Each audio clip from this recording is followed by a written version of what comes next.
Hey everybody, Danny Maude here. Thanks for joining us this week.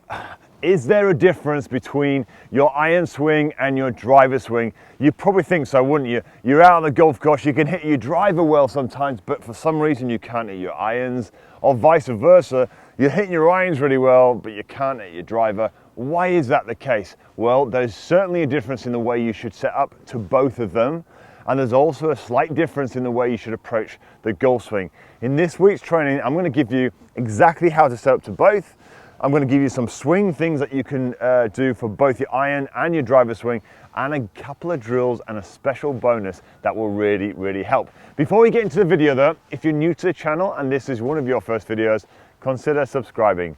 I release videos just like this every week to try and help you improve your game. So what are we trying to do with an iron and a driver? Well, both are fairly similar in what we're trying to do with a ball flight. To get maximum distance and flight, we want a lovely high launching trajectory through the sky. Now, with a driver, in theory, it should be easier. The ball's teed up, so a lot easier to hit it higher. With an iron, it's slightly different because the ball's on the ground. So the question is, how do you do both? Well, let's start with the initial setup. The first thing, look, I've got a 10.5 degree driver here. Most people are using 10.5 to 12s. Some are using 9.5. You do not need to worry about the ball going too high. We want to get that ball launched up in the air. So that's the number one objective. So the key is how do we go about doing it? The first thing is in the setup.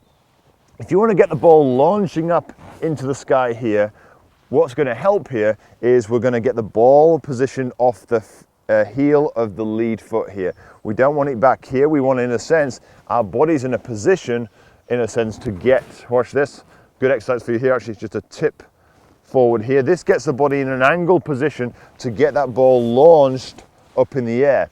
We push the ball forward, that helps. So suddenly now what we have is this.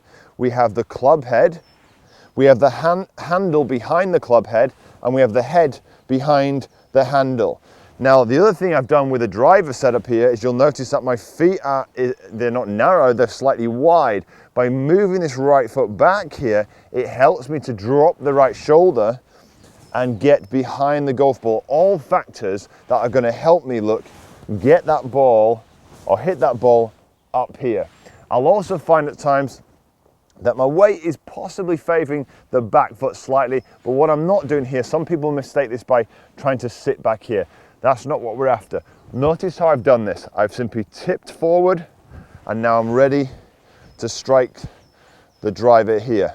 Let's have a look now at the difference between this and an iron. So with an iron and a driver, you definitely need to hit the center of the face, and nothing is more important than that with an iron. Look at the face. This is a 7-iron and this is where the loft is. That is what gets the ball up in the air, the loft of the golf club, not us trying to get underneath the ball, try and lift it or help it up in the air. It's the angle of this. So we have to make sure that the angle hits the golf ball. How do you do that? What's the best way of doing that? Well, if we were to set up to an iron like we're a driver and try to get underneath it, watch this. We'd end up being behind here and we're moving the angle away from the ball, increasing likelihood that we'll hit the bottom part of the club and get that ball flying along the ground. So what we do is we put the angle towards the ball, increase the likelihood that it's going to get up in the air. This is how you do that in your setup. So your ball becomes much more central as opposed to forward. Your handle now is inside left thigh. You've got a lot more what we call forward shaft lean here. The stance is a little bit narrower. This kind of brings, in a sense, the weight more even. It brings up this right shoulder, so so the stance is a bit narrower here. And you'll notice that my shoulders are much more level at this stage. My sternum is much more over the golf ball as opposed to behind it where it was with the driver.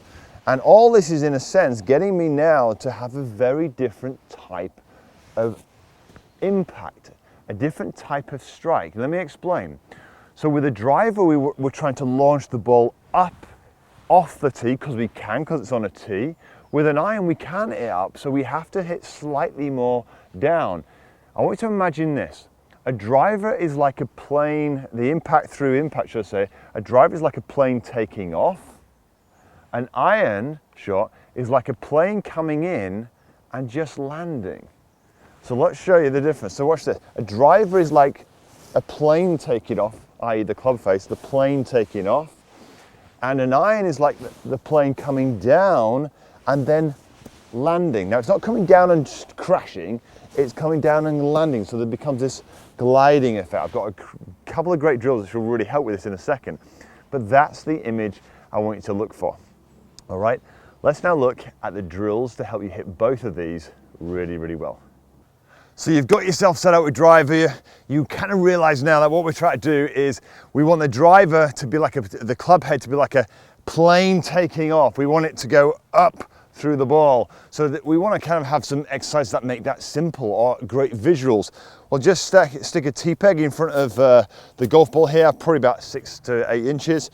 And then all I'm going to do is make some swings, hit that ball and miss the T-peg on the way through. Simple as that.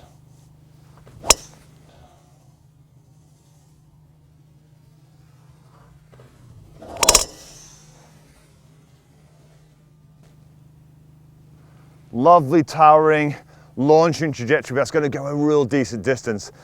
What do you do with the iron? Well, get the iron, take a ball this time, leave the T-peg in the ground, push it down maybe a little bit further now, so we're going to push it a bit lower, and I'm going to move the ball now probably, let's say an inch, couple inches behind the T-peg. And then what we're going to do, nice and simple, is we now need to use that same T-peg to hit this ball, and we're going to take the T-peg out of the ground.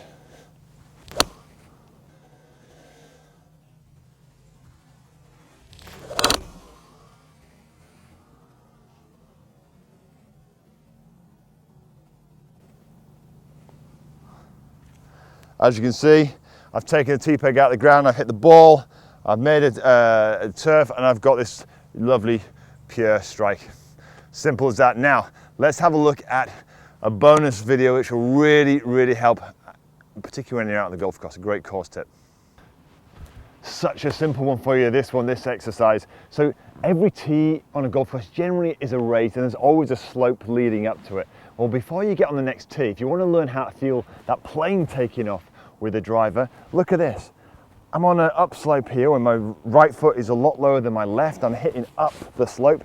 I can now feel what it's going to be like to get that club taking off up into the sky. I'm swinging up the slope. If I swing down here, I'm going to hit straight down into the ground. So a lovely feeling of, in a sense, get that feel of swinging up the slope. Nice and easy.